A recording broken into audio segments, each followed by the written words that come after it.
તો બ્રહ્મલોક મઢડાનું હમીર ભાગીરથ શિવ સોરઠ સિર ધરી વહધાર ખળખળ નીર નિર્મળ જાયાજ ગંગા અવતરી અનવું ધારવા તન સગર ચારણ એક નેહડા માની શ્રી નવ લાખ પોખણ યકડ નરજે એજ હોનલ અવતરી માય જ હોનલ અવતરી ધજાળાનું આંગણું ભાણેવ ધામ આવ તારા ગજ હેઠા મેલી અને વજન મેલીને તું ભરવા અરે નવલખ તારા નીચે બેઠો કયા તુંબડે તરવા આવ તારા ગજ હેઠા મેલી વજન મેલીને તું ભરવા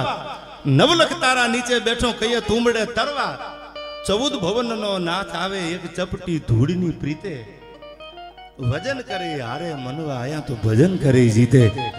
જેને જેને ભજન કર્યા છે દુનિયામાં જીતી ગયા છે સતાર સાથી માંડી ઓછીથી માંડી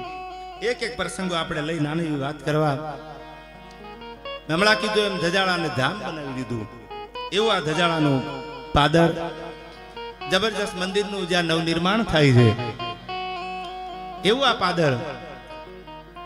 એક એક માળાના મણકે જેને ભગવાનના નામ લીધા છે અને મેં તો ગઝલમાં પણ કીધેલું પ્રભુને પામવા માટે પીધા છે ઝેર કોણે ઝેરના ઘૂંટડા ઉતારો ને તો ભગવાન મળે એમના ભગવાન મળે નહીં ક્યારે પ્રભુને પામવા માટે પીધા છે ઝેર કોને રાધા રૂક્ષ્મણી કે કુબજા નહીં એ તો મીરાની પ્રીત જુદી છે આમ તો હું શું તમારા જેવો પણ મારી થોડી તાસીર જુદી છે અને હવે સાંભળજો મળવા તમને આવ્યો છું થોડું માન તો આપો મળવા તમને આવ્યો છું થોડું માન તો આપો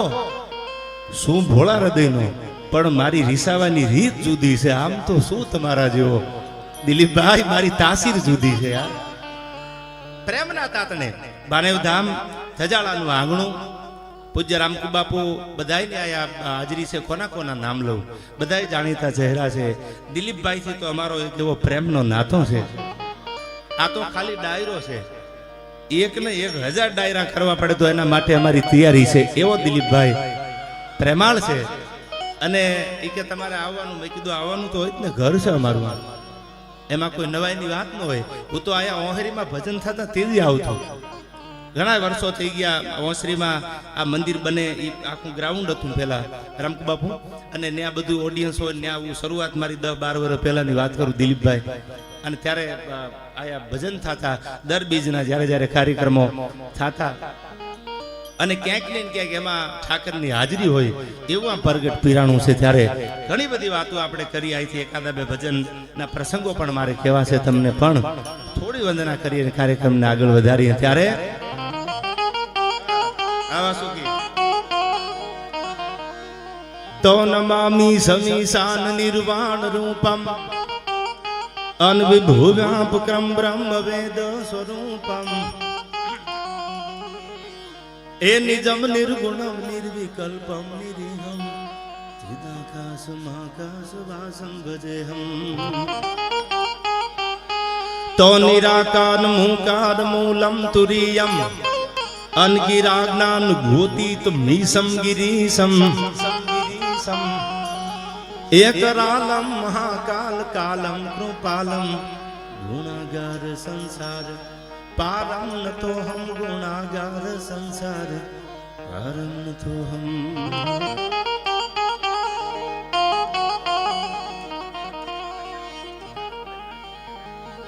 પણ ભજન નું ફળ્યું છે ત્યારે મને યાદ આવ્યું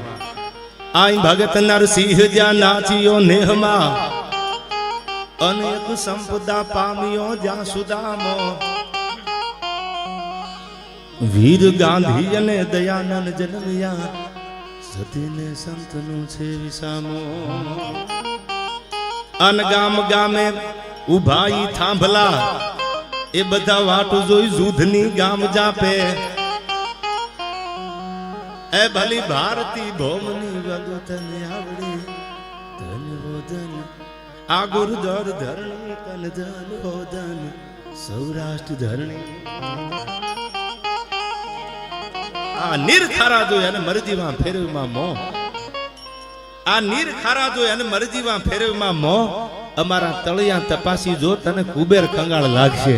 આ તો નીર ખારા જોઈ અને મરજીમાં ફેરવમાં મોહ હવે આપણે શું કીધું આમાં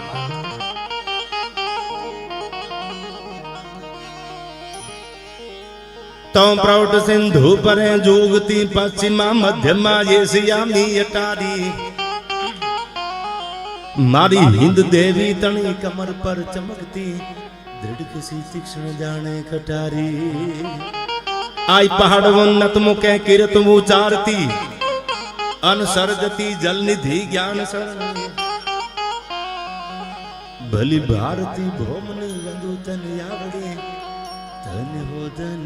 આ ગુરદર ધરણી તન તન હોદન સૌરાષ્ટ્ર ધરણી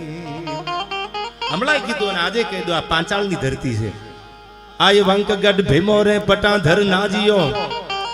અન આશિરા ધર્મ એને ઉજાળ્યો મરા ચાંપો જમા જંગડો જમાવી બાબાજી રાવનો ગર્વ ગાળ્યો આયા તેગ પ્રાસટ કરી શીશ ને ટેકવી અનવલા ખાચરે વધારી ખૂબ ખ્યાતા એ ભવ્ય સિંદૂર વર્ણી ભલિયા ભોમકા ધન્ય હોદન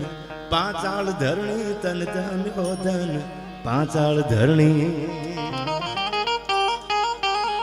ખડ પાણી અન ખાખરા જેનો પથ્થરનો નહીં પાર આ તો વગર દિયે વારું કરે અમારો પડ જોવો પંચાળ ઈયા પાંચાળની ધરતી એમાં બધાય ગુરુ ગેબીનાથથી કથા તો આપ દર બીજે કાર્યક્રમ કરતા હોય એટલે પ્રસંગો તો બધાય કલાકારો અહીંથી બોલતા હોય પણ ભાણેવ ધામ ધજાળાનું આ પાદર મેં શરૂઆતમાં કીધું રામ રટે રોટા બટે ઉનકો બડો સભાગ્યા તો કળજુ કાજલની કોટડી જેમાં દોલત લગે નહીં દાગ જેને રામના નામ લીધા ને એની આબરૂ ભગવાને કોઈ જવા નથી દીધી પછી એક નહીં લાખ વાતે આબરૂ રાખી દે એવા હું તમને એક બે પ્રસંગો અહીંથી કહું ક્યાં ક્યાં ભગવાને આબરૂ રાખી છે કોઈને એમ છે કે હવે આપણું પૂરું થઈ ગયું ત્યાં ભગવાન આવીને ઉભો રહી જાય પૂરું ન થવા દઉં શું કામ એને એના બાનાની લાજ રાખી છે અને એવા ભજનના ફળિયામાં આપણે મળ્યા છીએ ત્યારે એક બે વાતો તમારી સામે મૂકવી છે પણ થોડા દુહાછંદમાં ભગવતીને યાદ કરી અને પછી એક બે પ્રસંગ તમને કહું ભજન કેવું છે એટલે કીધું છે વળી ઇનાય કડીએ પાછો આવું ભજન કરે હારે મનવા આ તો ભજન કરે જીતે જેને જેને ભજન કર્યા છે એ બધા જીતી ગયા છે આયા એને પછી ક્યાંક બીજું કરવાની જરૂર પડી નથી સમરું તો સુધરે મનીખા મેરા અને મટી જાય 84 ના ફેરા પણ ભજન કરવું ને એ જેવી વાત નથી એ મરદ માણાનું કામ છે જેસલ જાડેજાએ તલવાર તો લઈ લીધી પણ તોળા ત્યાં તલવાર મુકાવી અને કીધું જાડેજા આમ કરવાનું છે પણ ઈ તો ન આવવું પડે અને જેના હાથમાં તલવાર હોય અને તલવાર મેલ્યા પછી માથે કપડાનું પોટલું મૂકીને બજારમાં નીકળે આનું નામ ભક્તિ બહુ અઘરી છે એટલે કીધું જનની જણ તો ભગત જણ કા દાતા કા સુરવીર નહીતર રહેજે વાંદણી તારું મત ગુમાવીશ નૂર ત્યારે મને આ પ્રસંગો યાદ આવે એક બે અહીંથી વાતો કરવી છે તમે થોડીક ધીરજ રાખજો કારણ કે મન તો મારું છે તમને મળવાનું થોડી રાહ તો જો કોઈને આગ લાગુ છું તો કોઈને નૂર લાગુ છું ખરેખર તો હાવ ખાલી છું છતાં ભરપૂર લાગુ છું અને એથી આગળ કહું તો ભાવનગરના નાજીરીમ કહેતા કે સારાના સંસ્કાર બોલે છે તમારી યાદ આવે તો મનોમન વાત કરું હું તો સાંભળ્યા કરું છું પણ મારા હૃદયના ધબકાર બોલે છે અને છેલ્લી આ ગઝલની છેલ્લી કડીમાં નાજીરે બહુ સારી વાત કરી કે સારા હોય ને એના તો સંસ્કાર બોલે છે એને કઈ બોડિયા મારવાની જરૂર નથી એ તો એના સંસ્કાર કહી દે બિના સત્સંગ વિવેકન હોય અને રામ કૃપા બિન સુલભન હોય જો કોઈને મળો તમે રામ રામ કરો કે જય માતાજી કરો અને તમને પ્રેમ દેખાય વિવેક દેખાય ડિસિપ્લિન દેખાય નમ્રતા દેખાય ઓવર એક્ટિંગ ન દેખાય તો સમજી લેવાનું કે આની પેઢીમાં ક્યાંક ભજન પડ્યું લાગે નગર તો પૈસા હારે હારે બધું ભેળું પાછું આવે અને એ પૈસા હોય સત્તા હોય ધારે તો બધું કરી શકે છતાંય જેમાં નમ્રતા હોય માટીની હારે મળેલો માણસ હોય ને એને ઝવેરચંદ કાલિદાસ મેઘાણી કહે છે કે એ તો માટીનો સૂર કહેવાય અને મેઘાણીને તો ખેપીઓ કીધો ઝવેરચંદ મેઘાણીએ તો એક એક પાળીએ એક એક ગામડાના પાદરમાં જઈ જઈને ઝવેરચંદ મેઘાણીએ પાણીની અંજળીઓ સાટી છે અને ઝવેરચંદ કાલિદાસ મેઘાણી જો ન હોત